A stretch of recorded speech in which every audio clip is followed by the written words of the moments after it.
they are working diligently to do just that. You can have great psychological effect. This is the definition of terror, Eric.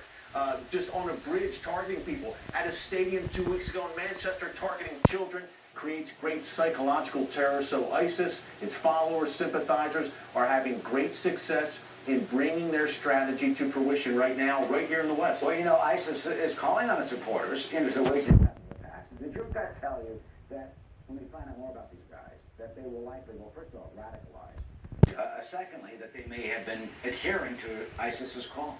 I think that's a good bet, Eric. Look, ISIS has really been a global phenomenon. I'm sad to say, think about it. People from over 100 countries around the world have flocked to Syria these past few years and joined up with ISIS, including thousands of Westerners, Brits, French, Germans, Swedes, even some Americans have been drawn to ISIS. Now, Eric, the big question here as we get more details is, okay, are these returnees who trained with ISIS in Syria returned battle-hardened, battle-tested, or were these kind of the homegrown jihadis who were born in the UK, radicalized in the mosque or in their mom's basement online? That's going to be the big question. But, Eric, I don't think we can call them lone wolves anymore.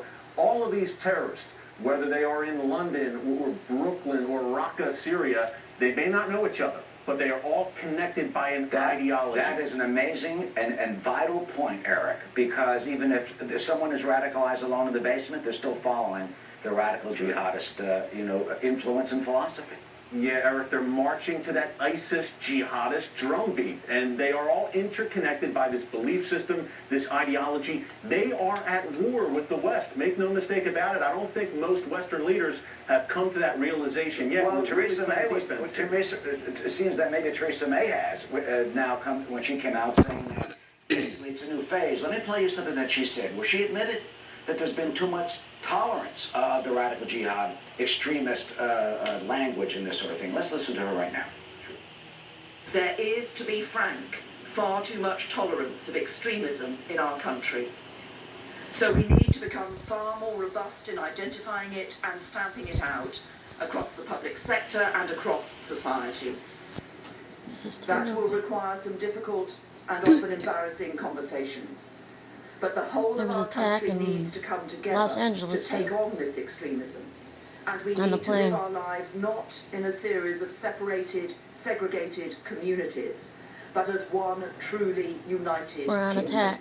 So, Eric, finally, she talks about embarrassing conversations. I mean, they got to bring it out. They got to see what's... Apparently, last night... Yeah, Eric, I think two things here. Number one, this is encouraging that your Prime Minister, Theresa May, talk like this, but let's see action and not words. Number two, I think back 12 years, Eric, we're approaching the 12-year anniversary of kind of the original London bombings, the mass transit bombings, July 2005. I think back to former Prime Minister Tony Blair. When you say action, like what? You detain these suspects? They got 23,000 people who could be radicalized. You have 3,000 now on the watch list. Instead of being watched, should they be taken into custody, as some have suggested? Just terrible. I think those 3,000 absolutely it is not That's necessary. something the Brits have to strongly consider without a doubt. Think about it. Apparently they had are ticking people in red suits attacking everybody. About the Manchester attacks, about the attacks in London last night. We don't know yet about last night, I should say, but in Manchester and in other attacks we've seen here in the West, many times these terrorists are on the radar screens of intelligence officials and law enforcement authorities, and by the time they react, it's too late. And sadly, we're out of time, but sadly, it may turn out that these three were on the radar screens. We will find out from authorities. Eric Stakelbeck, thank you for your insight. Yeah, what are the authorities going to do? And Eric, as the investigation widens into last night's terror attacks in London, we're going to look into what we're learning about the attackers and where the investigation goes from here. Our coverage of the latest terror in London continues. But first, former FBI Director James Comey, preparing to head to Capitol Hill, will discuss what we can expect to hear when he testifies before the Senate this week. It's important that we talk to everybody that should be talked to about this. I do believe that the Senate Intelligence Committee is the most likely place to bring this investigation to conclusion. We're not, but half of our world is. That's life. That's what people say.